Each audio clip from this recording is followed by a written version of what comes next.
Bonjour. Alors, je suis heureux de vous accueillir pour cette nouvelle entrevue dans le cadre de toutes les entrevues que je fais des experts qui ont été mandatés par la Fondation pour la défense des droits et libertés du peuple ici au Québec. Alors, la première question que je vais vous demander, c'est qui êtes-vous, professeur Perron, et donc à quel titre êtes-vous intervenu dans ce dossier constitué par la Fondation pour la défense des droits et libertés du peuple? Donc, je suis un médecin infectiologue travaillant dans un hôpital public de la région parisienne, l'hôpital de Garches. Je suis professeur des universités en maladies infectieuses et tropicales. Donc, ça fait, je crois, 24 ans que j'ai été chef de service, mais ça a été dit publiquement, j'ai été récemment démis de mes fonctions de chef de service pour des propos soi-disant indignes. Et je suis fier de cette radiation de la chefferie de service, mais j'exerce toujours. Et surtout, ce qui peut-être dérange certains, c'est que pendant 15 ans, en président de la commission maladies transmissibles du Haut Conseil de la santé publique, j'ai conseillé beaucoup de gouvernements, qui soient de droite et de gauche, sur la gestion des crises sanitaires, sur les épidémies. Donc j'étais plongé là-dedans. Je connaissais tout le monde au ministère de la Santé, dans toutes les institutions. J'ai présidé le collège des maladies infectieuses et tropicales. Je présidais le jury qui nommait les professeurs de maladies infectieuses. Je présidais le comité technique des vaccinations. Donc j'ai piloté la politique vaccinale française pendant des années. J'ai été vice-président du groupe européen pour les vaccins à l'OMS. Et j'ai travaillé dans des groupes de travail pour l'Agence du médicament. Donc, je connais tout le système par cœur et je vois que là, il y a eu des gros dérapages. Et c'est pour ça, je pense que je dérange aujourd'hui. Malgré le fait que vous avez reçu aussi des distinctions, hein, je l'ai vu dans votre curriculum vitae, vous avez reçu la distinction du Chevalier de l'Ordre national du mérite en 2009 et la médaille d'honneur de la santé et des affaires sociales en 2012. Oui, tout à fait. C'était pour la deuxième médaille, qui est une médaille du ministère de la Santé. C'était Xavier Bertrand, quand il était ministre, qui m'avait remis cette médaille. Tout à fait. Et j'ajoute aussi que je n'ai pas de conflit d'intérêt, parce que je crois que c'est important par les temps qui courent. C'est important effectivement de le préciser. Alors, ma question avant qu'on aborde le rapport que j'ai eu le plaisir de lire à 2 reprises, c'est un rapport de 70 pages, plus un certain nombre d'annexes. Dans ce rapport, vous rédigez un certain nombre d'éléments à la demande de Maître Dominique Desjarlais. Quel est le mandat que Maître Dominique Desjarlais vous a confié dans le cadre de cette poursuite contre le gouvernement du Québec? Alors, Maître Desjarlais m'a contacté, je ne sais plus trop la date exacte, je pense que c'était vers le mois de novembre, c'était en tout cas plusieurs semaines avant Noël, pour m'expliquer un petit peu la situation au Québec, pour me dire qu'il aimerait avoir l'avis d'un expert sur des aspects cliniques, un peu épidémiologiques, mais il m'a dit qu'il demanderait aussi l'avis d'épidémiologistes plus confirmés que moi sur tous les aspects de la gestion des décisions politiques, en sachant que les décisions prises au Québec étaient assez voisines finalement de celles prises en France aussi. Donc voilà, alors au début, je lui ai dit, oh là, j'ai pas le temps, c'est un gros boulot. Puis finalement, il m'a convaincu, je m'y suis mis. Et c'était très enrichissant de trouver toutes les sources, parce que tout ce que je mets dans le rapport, il y a des sources, des références, ça ne s'est pas tombé du ciel. Et finalement, c'était un gros travail, mais j'espère que ça fera avancer les choses. Je conseille à tous ceux qui nous écoutent de lire attentivement votre rapport parce que je dirais que ce rapport que j'ai lu avec beaucoup de plaisir est un rapport qui ne demande aucune connaissance médicale particulière. C'est vraiment quelque chose qui se lit comme un livre, je dirais. Et d'ailleurs, à propos de livres, moi, je vous ai connu au moment de la sortie de votre premier livre qui s'intitulait Y a-t-il une erreur qu'ils n'ont pas commise? Et ce que j'avais beaucoup apprécié dans votre livre, dans ce premier livre, que j'ai dévoré d'une traite, vous ne vous basez finalement que sur des citations verbatim dans les médias mainstream des différents acteurs qui sont intervenus dans la gestion de la crise en France. Et d'après ce que je sais, mais ça je ne l'ai pas lu, vous avez sorti un deuxième livre maintenant. Oui, tout à fait, qui s'appelle Décidément, ils n'ont toujours rien compris. Et le sous-titre, c'est Celui qui dit la vérité doit être exécuté, la célèbre chanson de Guy Béard. Donc voilà, c'est sorti également chez Albin Michel. Il est sorti en France le 31 mars. J'espère qu'il est disponible au Québec et ailleurs. Je sais qu'en Europe, beaucoup de francophones l'ont déjà lu. Et dans le deuxième livre, il y a 60 pages de références. Oui. Et c'est ça qui est important parce que à la sortie de mon premier livre, dès le lendemain, des médecins, alors, bourrés de conflits d'intérêts, qui n'avaient même pas lu le livre, sont allés sur les plateaux de télévision en disant Perron diffame, Perron va être traîné devant les tribunaux, c'est une honte. Et j'ai jamais eu une seule attaque en diffamation parce que tout ce que je dis est référencé. Quand j'attaque pas un ministre ou une personne nommément, je dis un tel a dit telle chose, telle date. Puis il y a sa citation, la référence. Il dit exactement l'inverse un mois après. C'est pas moi qui l'attaque. Je laisse parler les gens et ça finit par devenir un peu les guignols de l'info, malheureusement. Votre rapport comporte 4 grands chapitres, plus un chapitre de conclusion. Et ce que je propose, c'est que on passe en revue rapidement le contenu et je dirais les points centraux de chacun des chapitres. Donc je les cite. Donc dans le premier chapitre, enfin qui est le chapitre 2 en réalité, vous abordez ces notions de mortalité, de létalité, de contagiosité du Covid-19 et la typologie des morts. Je pense que ça, on va pouvoir passer rapidement là-dessus puisque j'ai déjà fait une entrevue avec Laurent Toubiana qui est épidémiologue et qui a fait un gros travail de compilation des données à partir des données du Québec, mais on va quand même regarder quel est votre apport particulier par rapport à ça. Puis, vous analysez les mesures non médicales qui ont été mises en œuvre pour lutter contre cette épidémie, entre guillemets, le masque, l'isolement, le confinement, etc. Et puis, ce que j'ai beaucoup apprécié dans ce rapport, c'est que vous parlez dans le chapitre 4, donc le 3e chapitre, de l'évaluation des solutions thérapeutiques contre la COVID-19, où là, vous passez en revue, évidemment, toutes les solutions alternatives au vaccin et vous en faites une analyse critique et objectivée et documentée pour finalement parler dans le dernier chapitre des vaccins à ARN et de toutes les questions qui restent en suspens, toutes les inconnues pour l'instant qui tournent autour de ce que vous nommez vous-même de thérapie génique et non de vaccin.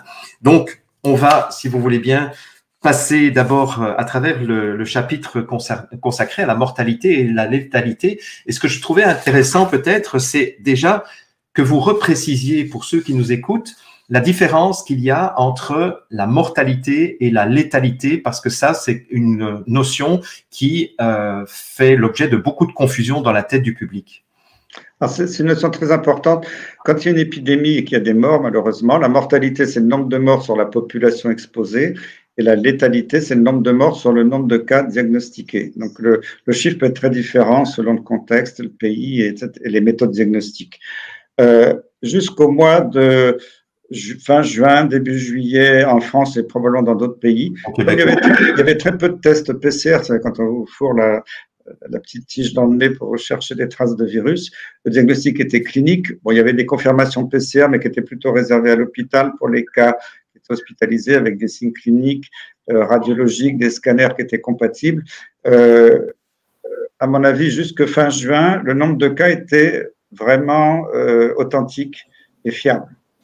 Après, on dira plus tard, avec ces tests PCR fait n'importe comment, les chiffres n'avaient plus aucune valeur. Et quand on regarde jusqu'à fin juin, souvent tous les médias n'en parlaient que de la mortalité parce que ça permettait de pas donner les réels chiffres. Et moi, je l'ai dénoncé dans les médias dès l'année dernière. Si vous regardez la létalité, c'est le nombre de cas, le nombre de morts sur le nombre de cas diagnostiqués. La France était en queue du monde entier. Le seul pays, de temps en temps, qui l'a battu dans la médiocrité, c'était le Yémen. Mais je rappelle que le Yémen est un pays en guerre, qui n'a plus de système de santé, où les hôpitaux étaient détruits. La France a été la lanterne rouge du monde entier. Et pendant ce temps-là, on avait notre ministre, le président, qui était là à la télé pour dire on est les meilleurs. Alors après, quand à partir du mois d'août et surtout septembre, alors c'était en France, c'était dans plein de pays, on a multiplié des tests PCR chez des gens en parfaite santé, ce qui est une hérésie scientifique. Moi, je suis un ancien Institut Pasteur, j'ai connu des gens qui ont développé les PCR. On n'a pas le droit de faire des PCR chez des gens qui n'ont pas de symptômes en population générale. C'est une hérésie scientifique qui a été condamnée formellement depuis 30 ans par tous les spécialistes de la PCR. Et d'un seul coup, tous nos chers experts qui malheureusement, pour certains, avec beaucoup de conflits d'intérêts, nos politiques ont dit, allez, on teste toute la population, même s'ils sont en parfaite santé. On a fabriqué de toutes pièces une nouvelle épidémie. Alors, je ne dis pas que l'épidémie était terminée. Malheureusement, il y a encore eu des cas, des morts. Je suis désolé, mais on a gonflé les chiffres. Et là, le chiffre de létalité ne voulait plus rien. Autant je me suis battu pour défendre le chiffre de létalité contre la mortalité jusqu'au mois de juin. Après, ça ne voulait plus rien dire.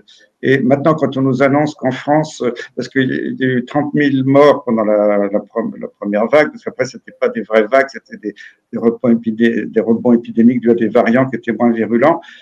Là, c'était vraiment, le chiffre était fiable. Après, on nous a annoncé 100 000 morts dus à la Covid. Je ne suis pas du tout convaincu parce qu'on sait que beaucoup de gens sont morts d'autres choses. Il y a vous savez qu'on a mis à la poubelle des greffons de reins et tout ça parce que tous les services de chirurgie étaient fermés, qu'on a des gens ont dû attendre des mois avant d'avoir une chimiothérapie pour leur cancer. Il y a eu et des gens qui sont morts d'infarctus du myocarde à la maison parce qu'ils appelaient le numéro d'urgence et puis qui ne répondaient plus parce qu'il était saturé. Donc, et puis il y a beaucoup de suicides aussi, il faut en parler, maintenant même des suicides d'enfants, ce qui n'était jamais vu dans l'histoire de la médecine. Donc voilà, il y a eu beaucoup de morts qu'on a mis sur le dos du Covid et malheureusement, beaucoup n'étaient pas dus au virus. Et d'ailleurs, vous faites allusion à une étude du CDC qui prétend que il n'y a que 6% des décès où Covid-19 était la seule cause mentionnée. Est-ce que vous avez des points de comparaison pour le Québec ou la France par rapport à ce chiffre? Parce que ça voudrait dire, entre guillemets, que au pire, la Covid-19 aurait été un facteur aggravant de maladies sous-jacentes, de comorbidité. Mais quels sont les points de comparaison qu'on pourrait avoir pour la France? Je n'ai pas de point de comparaison de pays à pays, mais ouais, je l'ai vu avec des exemples concrets que j'ai vécu dans mon entourage familial, des amis. En France, quand vous veniez à l'hôpital en réanimation, quelquefois mourir, on vous faisait un test PCR. S'il était positif, alors vous n'aviez aucun symptôme de la Covid, vous étiez déclaré hospitalisé pour Covid, mort de la Covid, même s'il n'y avait aucune preuve. Et malheureusement, il y a toute une logique économique qui fait que les hôpitaux aussi avaient intérêt à pousser dans ce sens, malheureusement. S'il n'y a pas moi qui le dis, il y a des preuves un peu partout à droite à gauche. Donc, moi, je n'arrive plus à me fier à ces chiffres parce qu'on peut faire tout ce qu'on veut aux chiffres.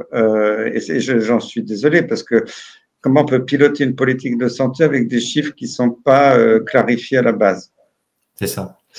Et quand vous parlez d'intérêt économique que les hôpitaux avaient à déclarer plutôt des mortalités Covid plutôt que la mortalité principale, qu'est-ce que ça veut dire exactement? Est-ce qu'il y avait des incitatifs? Il y avait des primes? Comment ça se passait? La plupart des médecins étaient super corrects, il n'y avait pas eu de dérapage, mais on sait qu'un séjour côté Covid est beaucoup plus cher payé qu'un séjour côté autre chose, c'est tout.